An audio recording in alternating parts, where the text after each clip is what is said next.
I'm gonna take you through the exact system that took me from sustaining that base level of muscle that you see when I was 57 kilograms to actually making progress and managing to put on 20 pounds of muscle.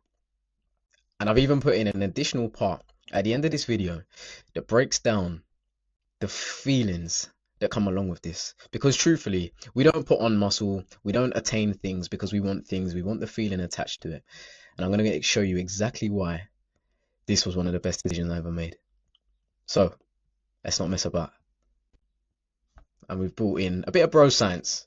I come up with this earlier and I thought it was decent, so I'm going to say it. Mass is a language few speak, but everybody understands.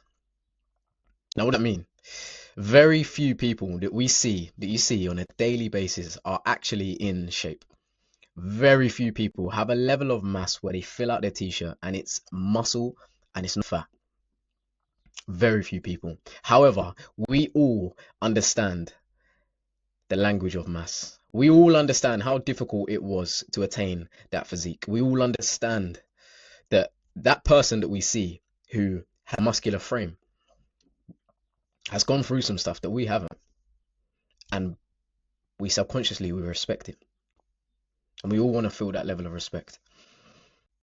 Now, the first thing that put me in the process of spiraling and constantly being in this cycle of doing a bit better, coming back down, doing a bit better, coming back down, and never really pushing past that barrier that enables us to put on a substantial amount of muscle. Number one was weekend destruction. Now, you probably heard me speak about it before. I used to go from Monday to Thursday, smashing it.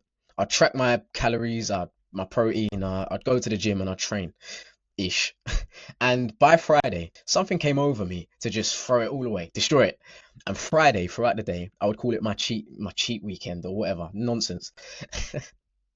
And Friday, I would eat everything in sight. You name it. If there's a sweet on the table, I'm eating a whole bag. If there's a cookie, I'm eating 4. And I would just overdo it. And this would continue from Friday, throughout the day. Friday night, I'd go out, I'd have some drinks, you know what I mean, as well. Just bare calories and drinks. And then on the Saturday, I'd go repeat the whole process. It probably even worse, to be fair. And I never had no limits, thinking that we can train for 3-4 days a week, 5 days a week, it'd be fine. And if I have a couple whatever on the weekend, it's all right. That actual thought process was fine if I have a couple. However, I used to go nuts, and don't go nuts. But we're gonna get onto that. Next one was lifting the same weights. Now, I talk about my first year of going to the gym and making no progress, and one of the primary reasons I made no progress was because I lifted the same weights, no matter whether it was bench press, shoulder press, squat. I didn't really squat. I didn't really do legs. Bicep curl, you name it, it was the same weight, the same 10 kilograms. I'd be there. You know what I mean? Doing much. This, hopefully that don't look too mad in the camera, but I'd just be there, pumping like that, with the same weight every time. And I guess you stimulate at some level. You know what I mean? You'll maintain your shape, but you won't grow muscle. Next one was missing my protein target. Now, I would sort of track ish what I ate, how much, my protein, sort of.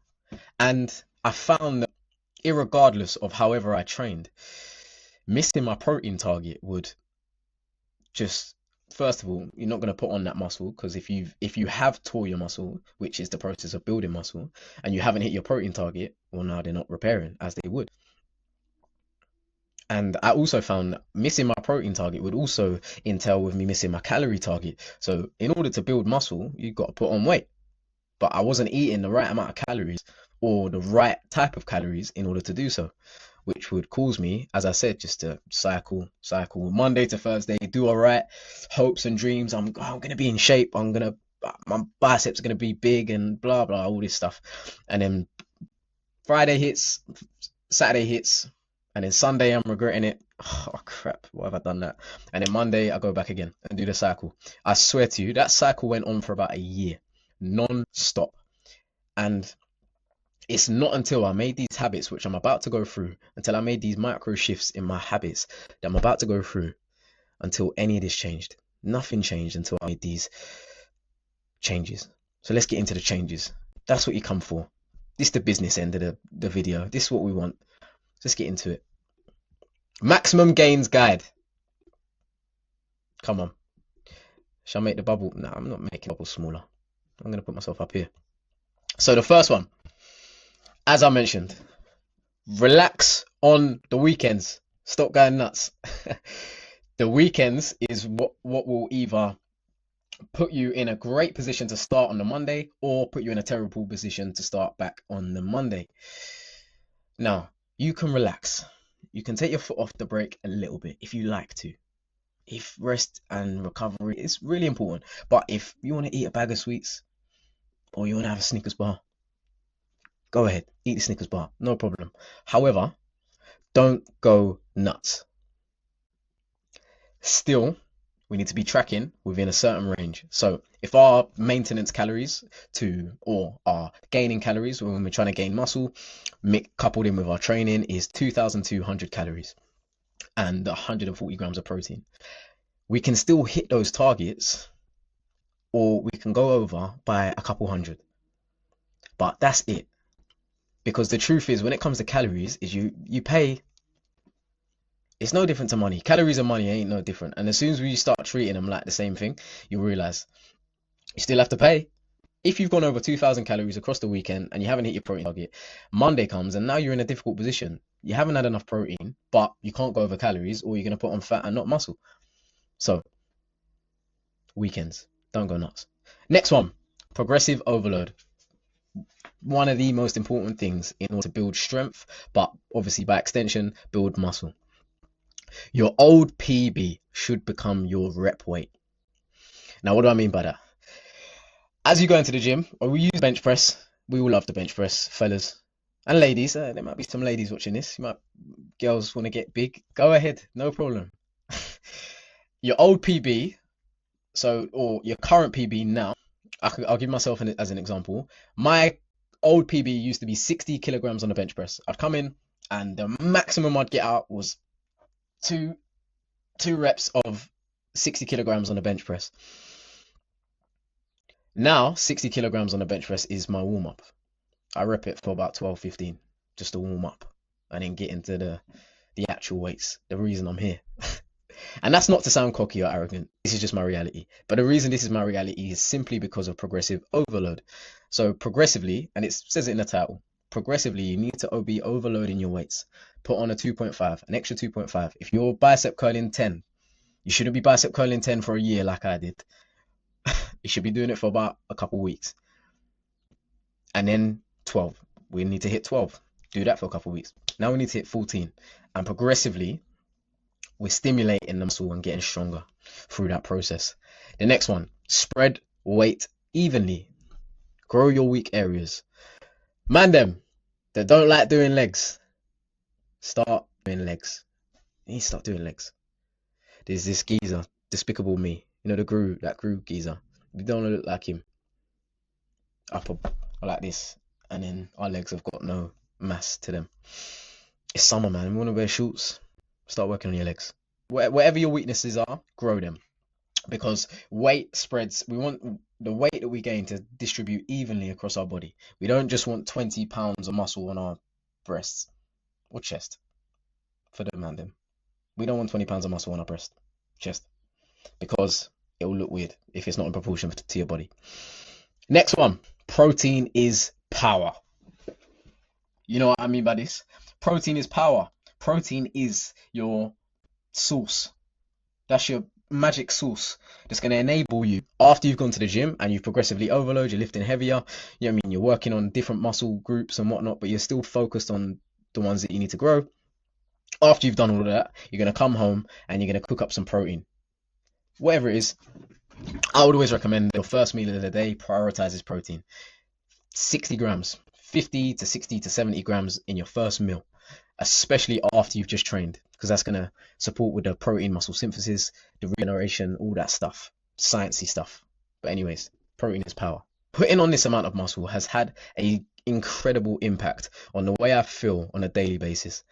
And I'm going to break down exactly how it will improve the way you feel and improve the overall quality of your life.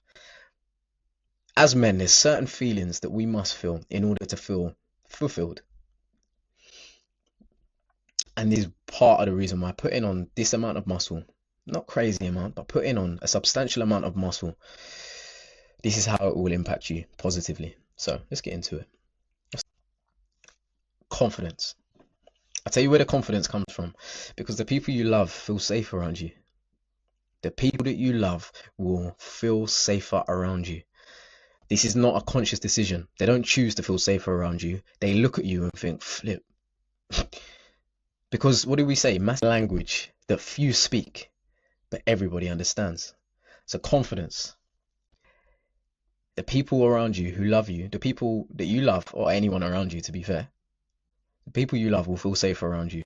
Not consciously. It's not a conscious decision. They didn't choose, I feel safe now. No, subconsciously, they'll look at you and think, oh, damn.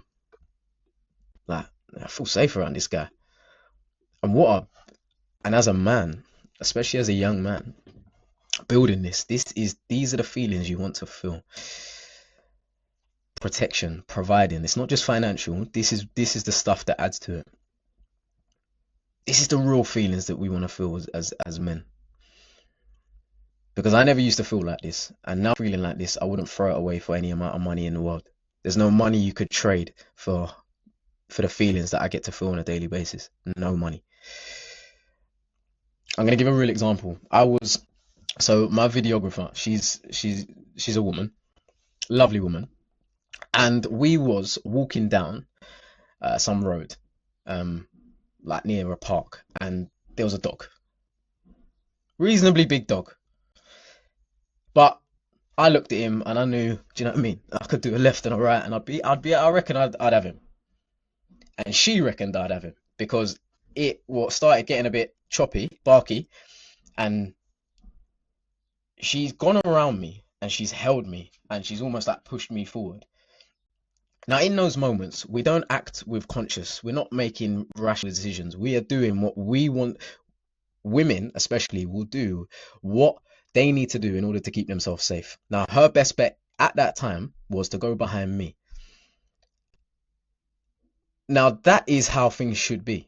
That feeling, and it's interesting because after that, I was thinking, I was like laughing a bit because I'm looking at the dog, like it's not going to do nothing. It was all right. But also I felt like an immense sense of feeling proud. Yeah. If something goes wrong, I'm looking after you. You're going to be all right because I'm here. Now, this is what I mean when I wouldn't trade that feeling for no amount of money. There's no amount of money I trade that feeling for, because I never used to feel like that. And so the next one is you feel useful.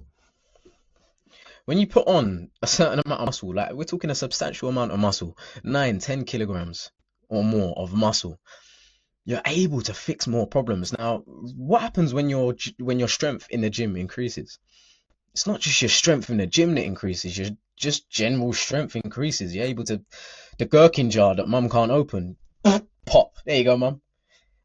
And I use that example because it's actually quite funny, because that's how it's manifested in my life. Like previously, my mum would bring back the shopping and she wouldn't really ask me to help. I'd help now and then, maybe, but like now my mum doesn't carry anything. She doesn't carry a thing that she can't. Sometimes she wants to carry stuff, you know what I mean, that's very light, but anything heavy, she comes to me. I carry it. And or if there's a jar that needs opening, or something needs opening or changing, or whatever, some little problem that requires manual labor, my mum will come to me and say, Alf, can you do it? And that was never the case.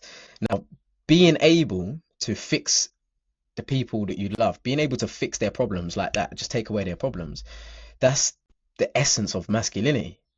Being able to just, yep, no, it's done, I've done it, sorted, fixed.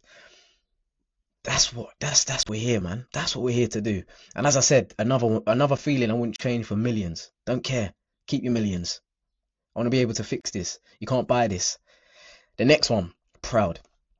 Now, anybody I speak to, It's funny. The other day I was having a conversation with a lovely lady, and we was talking, and she said, "Don't you want to feel happy? That don't you want to feel happy?" I was telling her about like my routine. She was like, "Oh, it doesn't sound happy." And I was like, "No, I don't." I don't want to feel happy. I'll tell you why. Happy is, oh yeah, I feel happy, and then it's gone. Happy's fleeting. Something that won't leave you is feeling proud, a constant sense of achievement. When you put on 20 pounds of muscle, when you when you go into a gym, when you need to start to picture it because it's going to start happening. We're going to get you there. Or if you're already there, we're going to keep growing. But when you enter a gym and you look at a weight that you used to warm up with and you press that thing like that for reps, 10, 20 reps, and it's easy, and then you go to the next weight. When you do that and you leave, it don't matter if you get a bad email. It don't matter if someone tells you, "Nah, I don't like you," or whatever, moaning, some nonsense in your life. It don't matter. You can feel a little bit sad, something that makes you feel a bit sad or makes you feel a bit happy. But what doesn't change is proud, is feeling proud. That constant sense of achievement does not go. And that's why I love it. And that is why I've set up my life very much around doing things that make me proud of myself. So by the end of the day, I get in that bed over there. My bed's over there. I get in that bed, I lay there, and I'm like, oh, I left it all out there. Yeah, I feel good. That's the feeling you want to aim for. It's so much better than happiness. Happiness will leave you. Happiness will forsake you. Feeling proud won't. In your lowest moments, all you've got is that sense of achievement. What did you manage to do, irregardless of your situations around you? Feeling proud. I'm getting a bit emotional. This is a bit emotional, isn't it? If you're somebody that doesn't have incredible genetics, if you're somebody that's struggled to get in shape, if you've struggled with your health, whether that's physically, mentally, and nutritionally, because all three connect, I've created a concise transformation plan that's going to give you the ability, not the information. Information's free. You can go on ChatGPT, find that. Go on YouTube, find it. You're here. This is free. You find it. But I've created a transformation blueprint, a master plan. I called it a master plan, and it breaks down exactly how to apply all of these things into your life. How to get the elite physique, get in that shape that you've been dreaming of, and sustain it. How to reframe your mind to be able to overcome difficult things, and how to fuel your body in a way which is going to set you up to later down the line defeat some of these things, these diseases, these problems, and this asthma and eczema and all of that stuff that I used to have has disappeared. And it's not by coincidence. I won't get into too much detail about the health organization in the world. However, it's setting people up astray. And I've managed to completely change my life, completely change my skin health, my internal health, my physique, my mind. And I've put 3 years of that knowledge into a transformational blueprint called the Health Master Plan, which is attached to this video. If that's something you're interested in, go click on the link. It will take you to it and go through it. If not, continue to keep watching the free stuff, and I'll continue to keep pumping some stuff out, whatever comes to mind. Yeah. Until the next one, love for the love. For the love.